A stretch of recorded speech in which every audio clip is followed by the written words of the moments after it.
Hello friends, welcome back at Mahakal IAS. और जैसा कि आप लोग जानते हैं, लगातार ही हम लोगों की एंशिएंट हिस्ट्री की क्लासेस चल रही हैं। अभी तक 2 लेक्चर जो है अपलोड हो चुके हैं महाकाल आईएएस के यूट्यूब चैनल पर, और आज हम लोगों की तीसरी क्लास है। थोड़ा सा मैं आपको बताऊं तो जो लास्ट 2 क्लासेस हैं उनमें हमने पैलियोलिथिक स्टोन एज के बारे में डिस्कस किया। कल मैंने आप लोगों के साथ मेसोलिथिक फेज को पूरा डिस्कस करा, मिडिल स्टोन एज को डिस्कस किया, और साथ में मेसोलिथिक पेंटिंग किस तरीके की पेंटिंग प्रिवेल थी उस मेसोलिथिक फेज में, किस तरीके से एक ह्यूमन चेस कर रहा था एक एनिमल को, और कम्युनिटी का जो ग्रुप डांस था सर्कल में, तो मेसोलिथिक पेंटिंग में इस चीज़ का भी डिस्क्राइब किया। जो डिवीजन ऑफ वर्क है, लेबर के बीच में जो डिवीजन ऑफ वर्क है उसको लेके जो फाइट वगैरह की जो सीन है वो भी कहीं ना कहीं मेसोलिथिक पेंटिंग में हम लोगों को देखने को मिले। किस तरीके से अलग अलग तरीके की पोएट्री, बो एंड एरो जो प्रेवलेंट थे आपके न्यूलिथिक एज में भी, न्यूलिथिक एज यानी न्यू स्टोन एज को भी हमने देखा। उसमें हमने समझा कि किस तरीके से न्यूलिथिक एज में एग्रीकल्चर का डेवलपमेंट भी पहली बार हुआ। पैलियोलिथिक और मेसोलिथिक एज को अगर मैं देखूँ तो वहाँ पर एग्रीकल्चर का कोई डेवलपमेंट नहीं था, बट जब न्यूलिथिक एज में जब हमारी एंट्री हुई तो न्यूलिथिक एज में कहीं ना कहीं बो एंड एरो के साथ साथ पॉलिश्ड स्टोन टूल्स के साथ साथ जो sharp and pointed polished stone tools थे उनके साथ साथ एग्रीकल्चर का भी डेवलपमेंट होने लगा। तो अब कहीं ना कहीं लोगों को जानने लगे कि भाई एग्रीकल्चर कैसे होती है, किस तरीके से जो क्रॉप वगैरह है उनके पैटर्न के बारे में लोग समझने लगे, एग्रीकल्चर के बारे में समझने लगे। तो धीरे धीरे जो है अंडरस्टैंडिंग ह्यूमन की डेवलप हुई।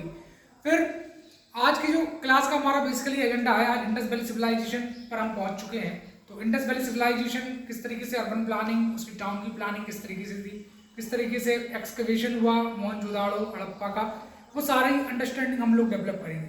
हमेशा की तरह आज फिर आपसे वही रिक्वेस्ट मेरी कि लगातार Mahakal IAS 358 video 358 video upload कर चुका है यूपीएससी प्रिपरेशन के रिगार्डिंग, बट जो लव एक आपका मिलना चाहिए इस चैनल को नहीं मिल रहा है। इसीलिए मात्र 293 सब्सक्राइबर हम लोगों के पास है, सिर्फ 293 सब्सक्राइबर हमारे पास हैं। इसमें आप मेरी मदद कर सकते हैं। आप लोगों से मेरी हम्बल रिक्वेस्ट है कि ज़्यादा से ज़्यादा इस वीडियो को लाइक कर दें, शेयर करें और सब्सक्राइब जरूर करें। आप लोग सब्सक्राइब करेंगे तो उससे हमारे सब्सक्राइबर बढ़ेंगे, वॉच टाइम बढ़ेगा और चैनल थोड़ा ग्रो होगा। क्योंकि मैं पूरी जी जान के साथ, पूरे फट्स के साथ आप लोगों के साथ खड़ा हूँ। लगातार ही आप लोगों की मदद के लिए कंटेंट बेस्ट ऑफ बेस्ट में लेकर आ रहा हूँ। और आप जानते हैं कि हर क्लास में हम लोग सबसे पहले जो भी पूरा कंटेंट है उसको मैं आपको एक्सप्लेन करता हूँ। उसके बाद जो कुछ भी मैं डिलीवर कर रहा हूँ लेक्चर में उसको पूरा आपको प्रॉपरली नोट्स भी मैं दे रहा हूँ। तो नोट्स भी मैं डिक्टेट कराता हूँ, जो कुछ भी बोर्ड पे लिखा है बस एक एक पॉइंट कुछ भी आपका नहीं छूटेगा, इस बात की गारंटी है। और हर चीज़ जो है मैं आपको पूरी डिक्टेट कराऊंगा। क्लास नोट्स हर बार में देता हूँ, आपको बस पूरी अटेंशन के साथ, पूरे फोकस के साथ बोर्ड पे समझना है चीज़ों को। और एक नोटबुक और एक पेन लेकर आप लोग बैठें, जो कुछ भी नोट्स आपको डिक्टेट कराए जाएंगे उसको आप एक एक पॉइंट को लिखेंगे, बार बार मल्टीपल टाइम्स उनको रिवाइज करेंगे। कोई भी अगर डाउट है लेक्चर से रिलेटेड तो मेरा व्हाट्सअप नंबर आप जानते हैं कि 9340786461, इस नंबर पर आप मुझसे कांटेक्ट कर सकते हैं अगर कोई भी डाउट है क्लास के रिगार्डिंग।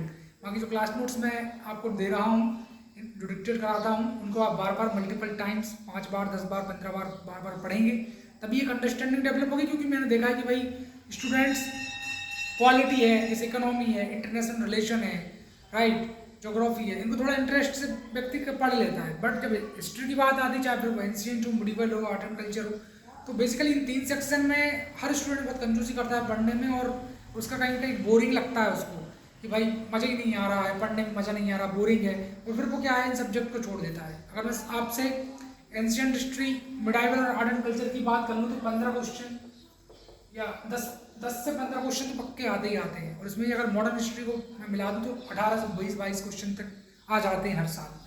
क्योंकि 3-4 क्वेश्चन आप एंशिएंट मिडिवल से मान लीजिए और आर्ट एंड कल्चर से तो 12-15 क्वेश्चन पे बन जाते हैं।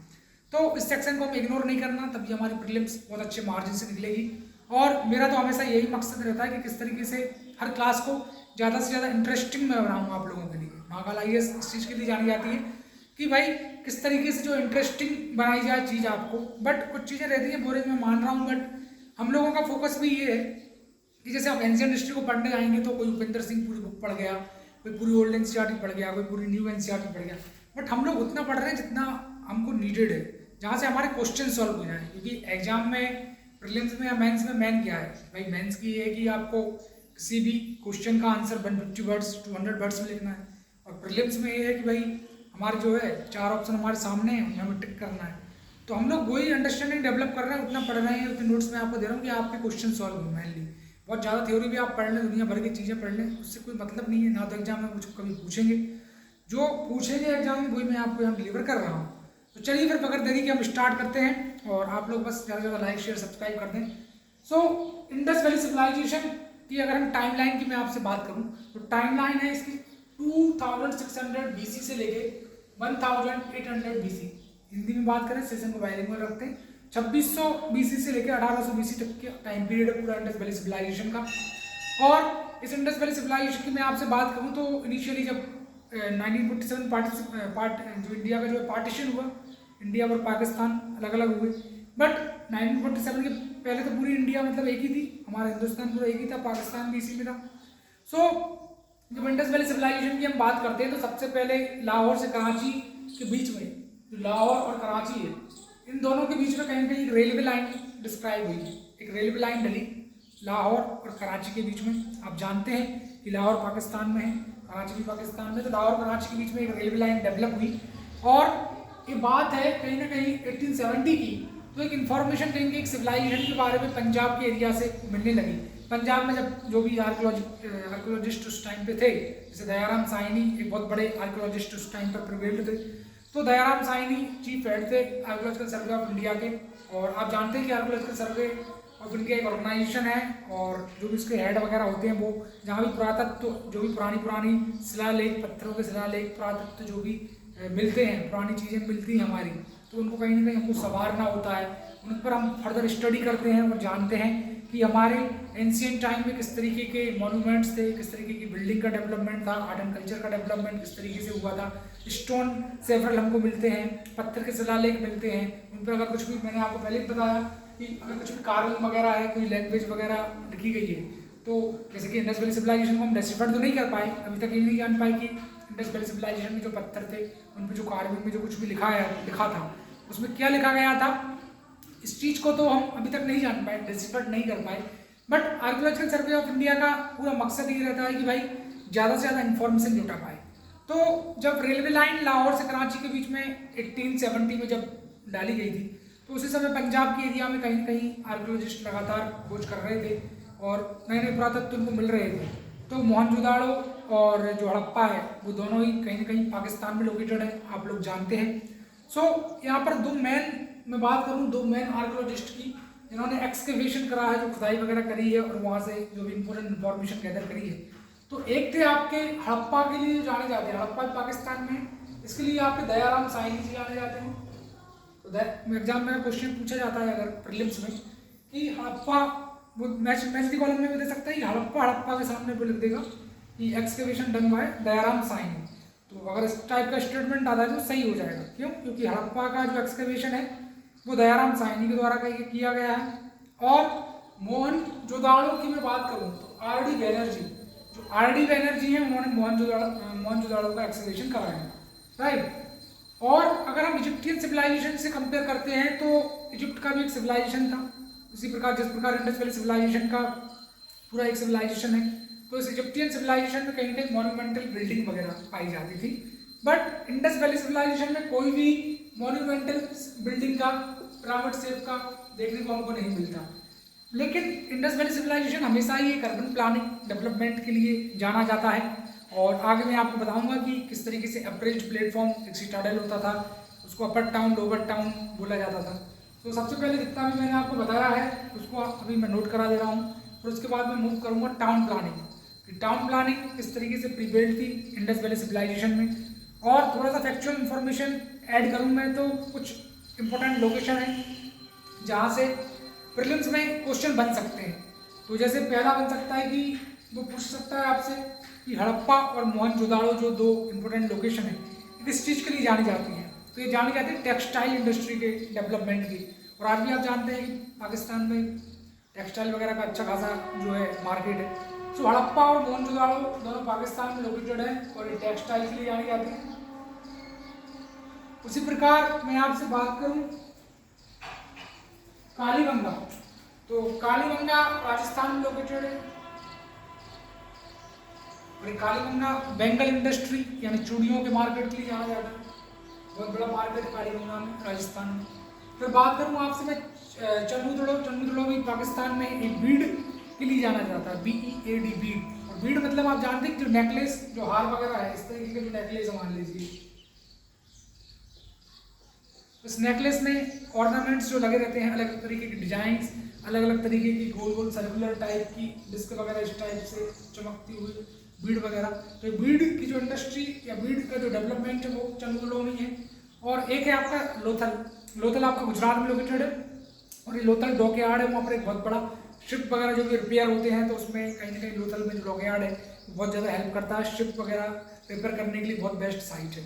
तो प्रीलिम्स के लिए आप लोग ध्यान रखेंगे, एक बार फिर से मैं बता रहा हूँ कि हड़प्पा मोहनजोदाड़ो जो है वो टेक्सटाइल इंडस्ट्री के लिए जाने आएगा।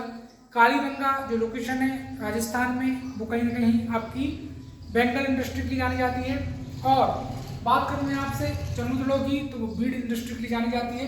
और लोथल आपका डॉकयार्ड के लिए जाना जाता है। लोथल जो गुजरात में है और रंगपुर दोनों राइस कल्टीवेशन यानी धान की खेती वगैरह जो होती है, चावल की खेती, उसके लिए जाने जाते हैं।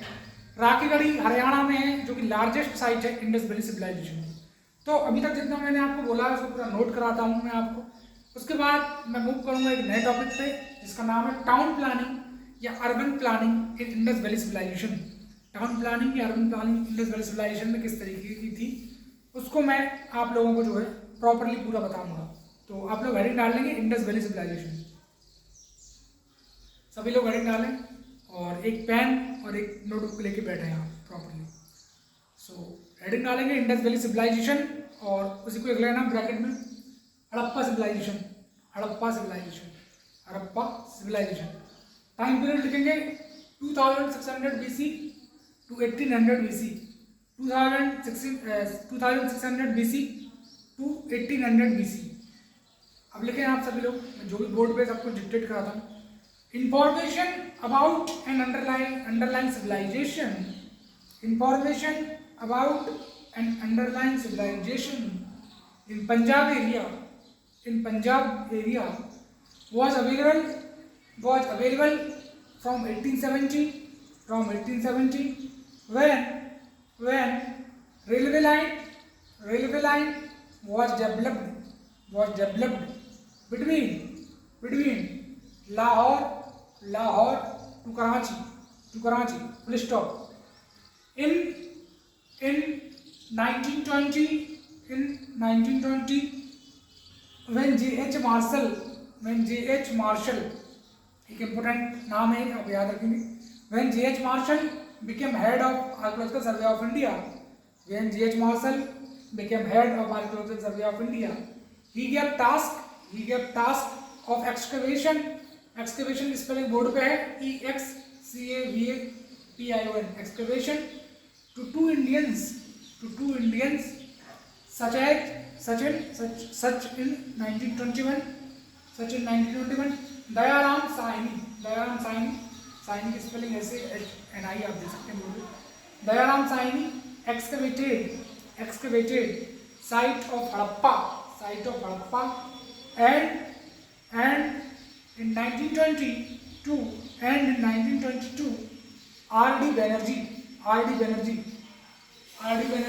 excavated site of Mohenjo-daro, full stop.